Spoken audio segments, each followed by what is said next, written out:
অপরাধীদের আমরা ফাঁসি চাই, ফাঁসি দিতেই হবে। গত 21 তারিখে লোপার মৃত্যু হয়েছে, এটা সাধারণ কোনো মৃত্যু না, তাকে হত্যা করা হয়েছে। আর এটার আমরা সুষ্ঠু বিচার চাই, আমরা খুনিদের ফাঁসি চাই। আমাদের দাবি হচ্ছে গিয়ে গত 21 তারিখে লোপা মারা গেছে, মানে এইটা যারা খুন করছে তারা এইটা বলছে যে লোপা মারা গেছে, আসলে লোপা মারা যায় না, ওকে হত্যা করা হয়েছে। আমরা এর দৃষ্টান্তমূলক শাস্তি চাই, ফাঁসি চাই খুনিদের। যারা এই হত্যাকাণ্ডের সাথে জড়িত যত বড়ই লোক হোক না কেন তাদের ফাঁসি চাই। এখানে আপনাদের অভিযোগ কার বিরুদ্ধে? আমাদের কোনো অভিযোগ নাই, এই হত্যার সাথে জড়িত কার এরকম না, এরকমের কোনো আমাদের অভিযোগ নেই। আমরা চাই সুষ্ঠু তদন্তের মাধ্যমে হত্যাকারী বের হোক এবং তার ফাঁসি হোক। আমাদের সবার বোন কামারখালী আলহাজ হযরত আলী ডিগ্রি কলেজের মেধাবী শিক্ষার্থী লোপা মৃত্যুবরণ করে, কিন্তু আমাদের সবাইকে বলা হয় যে ও সুইসাইড করেছে বা ও স্ট্রোক করে মারা গেছে।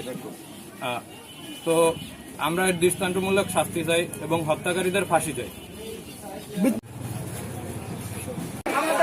আমাদের দাবি লোপা হত্যার বিচার চাই, আসামিদের ফাঁসি চাই।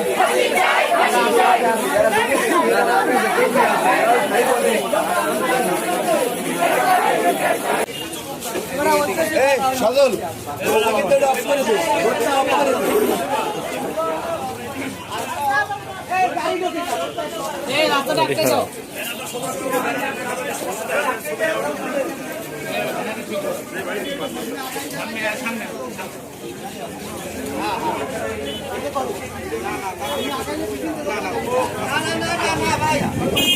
ক্লিয়ার